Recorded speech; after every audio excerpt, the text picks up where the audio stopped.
എങ്ങനെയാണ് already married ആയ divorced അല്ലാത്ത കുട്ടിയെ രാഹുൽ മാങ്കൂട്ടത്തിൽ മാരി ചെയ്യുന്നത്? ഓൾറെഡി മാരീഡ് ആയ 2024 ഓഗസ്റ്റ് 22 ഓൾറെഡി മറ്റൊരാളെ കല്യാണം കഴിച്ച ഡിവോഴ്സ് ആകാത്ത പെൺകുട്ടിയെ രാഹുൽ മാങ്കൂട്ടത്തിൽ എങ്ങനെ കല്യാണം കഴിക്കും? അങ്ങനെയുള്ള കേസുകളിൽ മാരേജ് ബൈ കോയേഷൻ അല്ലെങ്കിൽ എന്താ പറയുന്നത് വിവാഹ വാഗ്ദാനം നൽകി പീഡനം നിലനിൽക്കില്ലെന്ന് കേരള ഹൈക്കോടതിയിലെയും പഞ്ചാബ് ഹൈക്കോടതിയിലെയും വിധിയുണ്ട്. ഇത് താങ്കൾ പോലീസ് ഉദ്യോഗസ്ഥരോട് ചോദിക്കണം. ഈ പെൺകുട്ടിക്ക് ഒരു ഭർത്താവുണ്ട്. ഞാൻ അങ്ങയുടെ ഒരു കാര്യം ചോദിച്ചോട്ടെ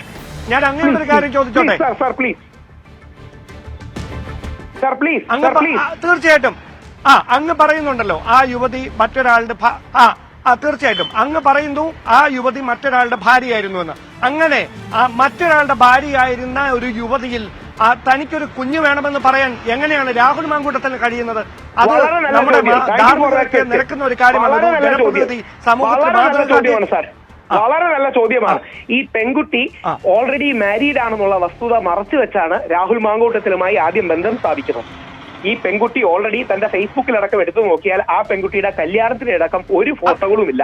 ഈ പെൺകുട്ടി താൻ മാരീഡ് ആയെന്നുള്ള വസ്തുത മറച്ചുവെച്ച് രാഹുൽ മാങ്കൂട്ടത്തിനോട് ബന്ധം സ്ഥാപിക്കുന്നു. അതിനുശേഷമാണ് ഈ കാര്യങ്ങൾ അറിയുന്നത്. അതിനുശേഷമാണ് ഈ മാർച്ച് മാസത്തിലെ പ്രഗ്നൻസി. യുവതി ജപ്പാനിലിരുന്നാണോ? യുവതി ജപ്പാനിലിരുന്നല്ലോ ഈ ബന്ധം സ്ഥാപിച്ചത്? ഞാൻ ഞാനും താങ്കളുമായിട്ട് എടുക്കാം. നമ്മളൊരു പെൺകുട്ടിയെ പരിചയപ്പെടുന്നു. 6 മാസം മുമ്പ് അവള് കല്യാണം കഴിച്ചോ ഇല്ലയോ, സെപ്പറേറ്റ് ആണോ എന്ന് അറിയാൻ നമ്മുടെ കവടി നിർത്താൻ പറ്റുമോ? നമ്മൾ കവടി നിർത്തി അറിയോ ഒരു പെൺകുട്ടി കല്യാണം കഴിച്ചാണോ ഇല്ലയോ എന്ന്? ആ പെൺകുട്ടി കല്യാണം കഴിച്ചാൽ പറ്റൂ? അങ്ങനല്ല. ഈ നാട്ടിൽ അയ്യോ രാഹുൽ മാങ്കൂട്ടത്തിന് ഒന്നും അറിയില്ല. ചാനൽ ചർച്ചകളിൽ തുടർച്ചയായിരുന്ന ദേശീയ വിഷയങ്ങളെ കുറിച്ചടക്കം രാഹുൽ മാങ്കൂട്ടത്തിന് എന്തുകൊണ്ട് ഭർത്താവിനെയും കാമുകനെയും ഒരേപോലെ വഞ്ചിച്ച ആ പെൺകുട്ടിയെ കുറിച്ച് ഒരു വാക്ക് പറയുന്നില്ല? ആ പെൺകുട്ടി സാധാരണക്കാരി ഒന്നുമല്ലല്ലോ. വളരെ പ്രമുഖയായ, അത്യാവശ്യം നന്നായി സംസാരിക്കുന്ന, നല്ല പ്രൊഫഷനൊക്കെ ഉള്ള വ്യക്തിയാണ്.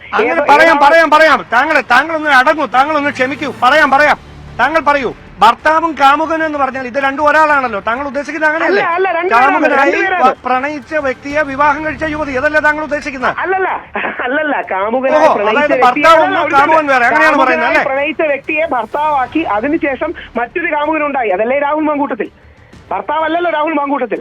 ഭർത്താവ് എന്ന് പറഞ്ഞ് വേറൊരാളില്ലേ?